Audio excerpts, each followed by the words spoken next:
এই ফুলাতা shirt, cigarette হবে? হবে। জি না, আমি সিগারেট খাই না।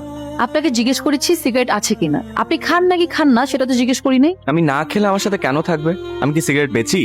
যাদের সাথে এসেছেন তাদেরকেও খায়, এনে দিতে পারবেন? আমার সাথে আমার আব্বু আম্মু আর ছোট ভাই আছে, আমরা কেউই সিগারেট খাই না।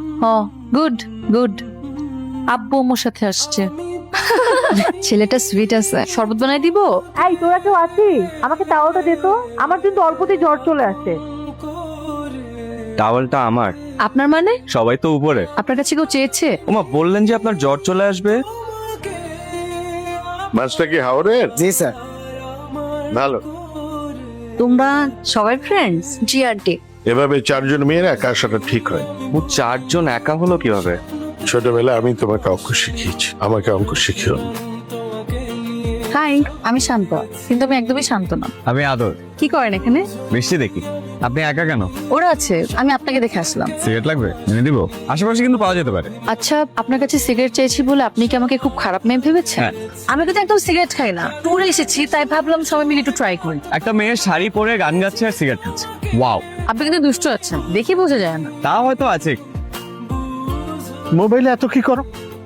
আগে ছোটটা ছিল, এখন বড়টা। মানুষ বড় ভাই থেকে শেখে, আর তুমি ছোট ভাই থেকে শিখছো। জানি না কপালে কি আছে, কিন্তু আমার ভালো লাগছে। ছেলের বাপকে দেখছিস? হ্যালো আব্বু। কোথায় তুমি? রুমে নেই কেন? আব্বু আমি তো ওয়াশরুমে। আচ্ছা ঠিক আছে।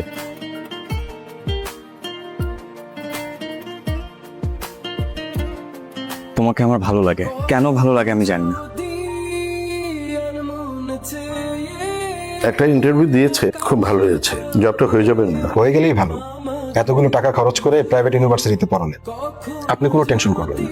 ওর যদি চাকরি না হয় তাহলে আপনি আমাকে বলবেন, আমার সাথে অনেকের জানাশোনা আছে। আব্বু আমাকে সব সময় ছোট হতে হয়।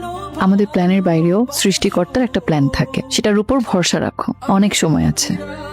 খুবই সুন্দর একটা রঙের, আমার ভীষণ পছন্দের রংটা হচ্ছে চারকোল গ্রে। আমার এক রিলেটিভের জন্য একটা জবের দরকার ছিল, আপনি কি কোনোভাবে হেল্প করতে পারবেন? আর এটা কোনো ব্যাপারই না, তুমি সিভিটা পাঠিয়ে দিও, আমি মাসুম ভাইকে ফরওয়ার্ড করে বলে দিব। লাইট করে যে মেয়েটা, হামতা তো আপনার রিলেটিভ, রাইট?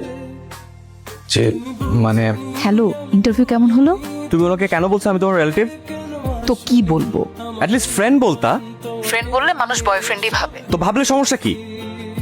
চাকরি দিতে চায় না। নাকি তোমার বয়ফ্রেন্ড বেকার এটা মানুষ জেনে যাবে এই ভয়ে বলো নাই?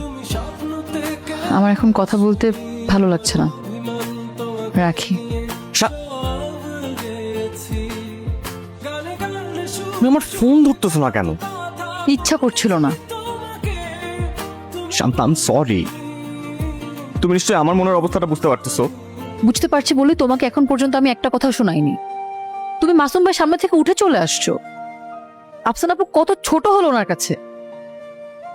দেখো আমি কাজটা ঠিক করি নাই, কিন্তু তুমি আমার ফোন ধরা বন্ধ করো না প্লিজ। আমার হাসপাস লাগে, আমার মনে হয় সব শেষ হয়ে গেছে, কিছু আর বাকি নাই।